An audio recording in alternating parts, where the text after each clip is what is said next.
Economics entrance exam के लिए काफ़ी इंपॉर्टेंट यहाँ पर आपके टॉपिक को डिस्कस करेंगे आज हम 1977 के आपके इंडस्ट्रियल पॉलिसी को। और लास्ट तक देख लीजिएगा, इंपॉर्टेंट रहेगा क्योंकि लास्ट टाइम हमने जो है 1956 आपके इंडस्ट्रियल पॉलिसी को कर लिया और 1948 की भी कर लिया है। और लास्ट वीडियोस को ज़रूर देख लीजिएगा जो कि आपके इंडियन इकोनॉमी से रिलेटेड है, इंपॉर्टेंट रहेगा आपके एग्जाम के लिए। और हम MCQs भी साथ साथ करते चल रहे हैं, तो चैनल को सब्सक्राइब कर लीजिएगा, फ्रेंड्स के साथ ज़रूर वीडियो को शेयर करिएगा जिससे कि उनकी भी हेल्प हो सके, ठीक है। और जुड़े रहिएगा। अगर हम बात करें, हमारे बैचेस ऑलरेडी रन कर रहे हैं CUT MA इकोनॉमिक्स के, जिसमें कि आप live lectures, recorded lectures, topic wise full time test series आपको दी जाएगी और जिसमें ऑलरेडी बहुत सारे बच्चे इनरोल्ड है, तो आप लोग ज्वाइन कर सकते हैं। दिए गए नंबर पे कांटेक्ट कर लीजिएगा 8287129712, ठीक है। इस पर व्हाट्सअप कर लीजिएगा। आप कोर्स को ज्वाइन कर सकते हैं, that is at minimum price, आप बहुत कम प्राइस में अवेलेबल है। और लास्ट ईयर हमारे जो है बैच से बहुत सारे स्टूडेंट सेलेक्ट हुए, DSC, JNU, BHU, HCU, ठीक है, BBAU, SAU, ठीक है, अदर यूनिवर्सिटीज़ के लिए भी सिलेक्शन हुआ है, तो ये इंपॉर्टेंट रहेगा।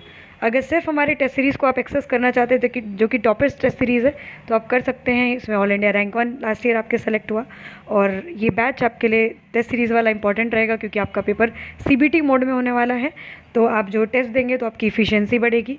ज़रूर ज्वाइन करिएगा।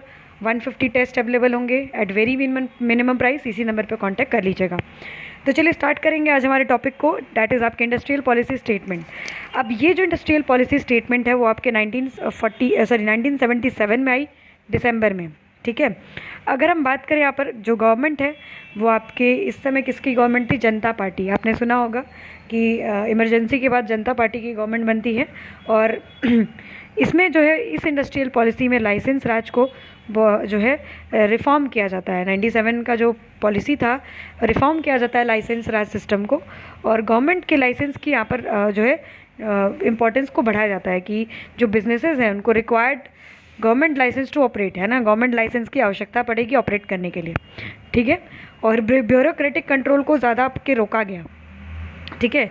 ब्यूरोक्रेटिक जो कंट्रोल था उसको भी यहाँ पर कंट्रोल किया गया, रोका गया, ये पॉइंट याद रखनी है। और जो है प्रमोट जो है किया गया आपके एंटरप्रेन्योरशिप को, ये पॉइंट आपको याद रखना है। अगर हम बात करें, यहाँ पर फोकस किया गया आपके स्मॉल स्केल इंडस्ट्री को, ठीक है। जैसे अगर हम बात करें इस जो 1977 का जो इंडस्ट्रियल पॉलिसी रेजोल्यूशन था, इसमें स्मॉल स्केल इंडस्ट्री और मीडियम साइज जो इंटरप्राइजेस थे उनके रोल को ज़्यादा जो है आपके बढ़ावा दिया गया, जिससे बैलेंस रीजनल डेवलपमेंट हो सके, ठीक है। तो कभी कभी पूछ देता है कि स्मॉल स्केल इंडस्ट्री पे ज़्यादा फोकस आपके कौन करता है, कौन सा इंडस्ट्रियल पॉलिसी, तो याद रखना है 1977 का। और इसमें मीडियम जो है साइज एंटरप्राइजेज हैं उन पे भी ज़्यादा फोकस किया जाता है। नेक्स्ट अगर हम बात करें पब्लिक सेक्टर के उसका भी एक्सपेंशन यहाँ पर होता है। गवर्नमेंट सपोर्ट करती है पब्लिक सेक्टर को, और की इंडस्ट्रीज़ को, जैसे आपके स्टील हो गया, कोल हो गया, हैवी मशीनरी इंडस्ट्री है, उसको स्ट्रेंथन करने की बात करती है, ठीक है। और आप कुछ और इम्पॉर्टेंट पॉइंट को देखेंगे, मैंने शुरुआत में ही आपको बता दिया कि इस इंडस्ट्रियल पॉलिसी में आपके प्रमोट किया गया है cottage and small scale industry को, ठीक है। और रूरल एरियाज़ में जो है ये बढ़े, ठीक है, cottage and small scale industries. और दूसरी जो बात की गई है कि जो स्मॉल स्केल इंडस्ट्री है उसको 3 ग्रुप्स में क्लासीफाइड किया गया। पहला है कॉटेज इंडस्ट्री, ठीक है, कॉटेज। फिर आपके हो गया हाउस होल्ड सेक्टर, ठीक है, हाउस होल्ड सेक्टर। और जो है third one is tiny sector, है ना। टाइनी सेक्टर में जो है डिवाइड किया गया किसको? स्मॉल स्केल जो सेक्टर है उसको 3 ग्रुप्स में डिवाइड कर दिया गया, एक कॉटेज, एक हाउस होल्ड सेक्टर और एक टाइनी सेक्टर। ये आपको पॉइंट याद रखना है। नेक्स्ट अगर हम बात करें 1977 में लार्ज स्केल इंडस्ट्री को भी यहाँ पर जो है कुछ डिस्क्राइब किया गया कि किस तरीके से डिफरेंट एरियाज़ में आपके लार्ज स्केल इंडस्ट्री काम करेगी। तो इसमें क्लासिफिकेशन की बात करें तो आपके बेसिक इंडस्ट्री को रखा गया, ठीक है, जो कैपिटल गुड इंडस्ट्री है उसको रखा गया, और हाई टेक्नोलॉजिकल इंडस्ट्री है उसको रखा गया, ठीक है।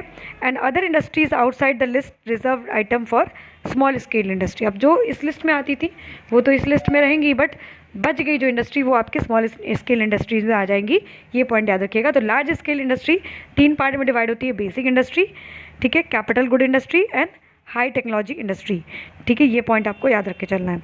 नेक्स्ट अगर हम बात करें यहाँ पर 1977 इंडस्ट्रियल पॉलिसी में जो आपके लार्ज बिजनेस हाउसेस बहुत ज़्यादा तेज़ी से ग्रो कर रहे थे, जो एक तरीके से डोमिनेट कर रहे थे मार्केट पे, उस पर भी जो है रिस्ट्रिक्शन लगाया गया, ठीक है, यहाँ पर रेस्ट्रिक्ट किया गया उनके रोल को भी, जिससे कि वो मोनोपोलिस्ट जैसा बिहेव ना कर पाए। ठीक है, तो यहाँ पर कहीं ना कहीं जो डोमिनेंट इंडस्ट्रीज़ थी, बिजनेस हाउसेस थे, बिजनेस ग्रुप्स थे, उनके ऊपर भी कुछ कंट्रोल आपके लगाया गया। अगर हम बात करें लेबर अनरेस्ट की, उसको भी रिड्यूस करने की यहाँ पर बात की गई है। ठीक है, तो these are the main features of 1977 industrial policy. इसके बाद हम देखते हैं 1980 का इंडस्ट्रियल पॉलिसी आपके आता है। नेक्स्ट अगर हम बात करें, यहाँ पर इंपोर्ट सब्सटीट्यूशन की भी बात की गई थी। जो ये पॉलिसी थी वो इंपोर्ट सब्सटीट्यूशन की भी बात करती थी, जिसमें कि इंकरेज किया गया डोमेस्टिक प्रोडक्शन को, कि डोमेस्टिक प्रोडक्शन इस तरीके से बढ़ जाए कि आपकी जो इंपोर्ट है वो कम हो जाए, है ना, जो रिड्यूस हो जाए, कि आपकी जो फॉरेन डिपेंडेंसी है कि हम फॉरेन पे डिपेंड कर रहे हैं फॉरेन के प्रोडक्ट्स पे, वो यहाँ पर कम हो जाए। तो यहाँ पर याद रखिएगा कि एक इंपॉर्टेंट फीचर आपके 1977 आपके IPR का, कि यहाँ पर इंपोर्ट को क्या किया गया, सब्स्टिट्यूट किया गया। ठीक है, सब्स्टिट्यूशन किया गया है, इंपोर्ट सब्स्टिट्यूशन। ठीक है, पब्लिक सेक्टर एक्सपेंशन की ऑलरेडी बात कर दिया कि जो स्टील, कोल, हैवी मशीनरी इंडस्ट्री पे फोकस किया गया, कि ये स्टेट ओन्ड होंगी इंटरप्राइजेस और गवर्नमेंट रन करेगी इन सबको। रीजनल डिस्पैरिटीज़ को कम करने की बात की गई, और यहाँ पर जो है एम्प्लॉयमेंट जनरेशन की भी बात की गई है, कि एम्प्लॉयमेंट आपके बढ़ जाए। ठीक है, ये पॉइंट आपके याद रखिएगा कि लेबर इंटेंसिव इंडस्ट्रीज़ को भी सेटअप किया गया। ठीक है, एक्सपेंड किया गया है आपके इंडस्ट्रीज़ को, जिससे कि आपके जॉब का जो है जनरेशन हो सके। ठीक है, तो ये सब जो है इंपॉर्टेंट फीचर रहे 1977 इंडस्ट्रियल पॉलिसी के। अगर हम क्वेश्चन की बात करें तो अक्सर पूछ देता है कि what was the primary objective of industrial policy, जो है 1977 की है। तो आपका याद रखना है कि स्मॉल स्केल इंडस्ट्री पे काफ़ी ज़्यादा फोकस किया गया। सबसे पहला तो आंसर यही हो जाएगा आपका, स्मॉल स्केल इंडस्ट्रीज़ पे फोकस किया गया। दूसरा, अगर हम पॉइंट की बात करें, इसका इंपॉर्टेंट फीचर ये था कि आपके इंपोर्ट सब्स्टिट्यूशन की ये बात करता था। इस तरीके से हम डोमेस्टिक प्रोडक्ट्स को इंक्रीज़ करेंगे कि आपके इंपोर्ट को सब्स्टिट्यूट कर दिया जाए, है ना, आपके जो डोमेस्टिक प्रोडक्ट्स है उसको ज़्यादा यूज़ किया जाए। नेक्स्ट अगर हम बात करें लाइसेंस राज की, तो गवर्नमेंट लाइसेंस की आवश्यकता पड़ेगी, यानी system of government license required for the businesses, यानी बिजनेसेस को गवर्नमेंट लाइसेंस की आवश्यकता पड़ेगी। इस पे ये फोकस करता है। ठीक है, रीजनल जो इम्बैलेंसेस है उसको कम करने की बात कैसे करते हैं, स्मॉल स्केल इंडस्ट्रीज़ को डेवलप करने के बाद। अगर हम बात करें, यहाँ पर आपने देखा कि स्मॉल स्केल जो इंडस्ट्री है वो 3 पार्ट में डिवाइड हो रही है। एक आपके कॉटेज है, एक हाउस होल्ड है, और एक टाइनी सेक्टर है। ये भी आपको पॉइंट याद रखना है। ठीक है, तो ये सब जो है इसके फोकस एरिया थे आपके 1977। अब इसके ऊपर जो है हम नेक्स्ट वीडियो में कुछ क्वेश्चंस करेंगे, तो जुड़े रहिएगा चैनल पे, क्योंकि और इसके बाद 1980 का इंडस्ट्रियल पॉलिसी, और सबसे ज़्यादा जो पूछा जाने वाला इंडस्ट्रियल पॉलिसी है 1991 का है, उसको भी हम नेक्स्ट वीडियोस में करेंगे। तो चैनल पे जुड़े रहिएगा, बैच जरूर ज्वाइन कर लीजिएगा, दिए गए नंबर पे कांटेक्ट कर लीजिएगा अगर कोई इशू हो, 8287129712, और कोई भी क्वेरी आप पूछ सकते हैं। बैच जरूर ज्वाइन करिएगा, हेल्प करेगा to crack CUET and other entrance exam, जैसे कि आपके जामिया मिलिया इस्लामिया का हो गया, चाहे AMU का हो गया, चाहे आपके SAU का हो गया, इन सब का सेपरेट एग्जाम कंडक्ट होता है, तो वहाँ पर भी आपको ये हेल्प करेगा। ठीक है, तो ज़रूर ज्वाइन करिएगा और जुड़े रहेगा, स्टे ट्यून विद अस। और इस पर हम क्वेश्चन नेक्स्ट वीडियो में करेंगे। अगर हेल्पफुल वीडियो लग रहा होगा तो ज़रूर से हमें कमेंट करके बताइएगा किस टॉपिक पे आपको वीडियो चाहिए, वो भी हमें सजेस्ट आप कर सकते हैं। Stay tune with us and do subscribe, और टेलीग्राम जरूर ज्वाइन कर लीजिएगा। धन्यवाद।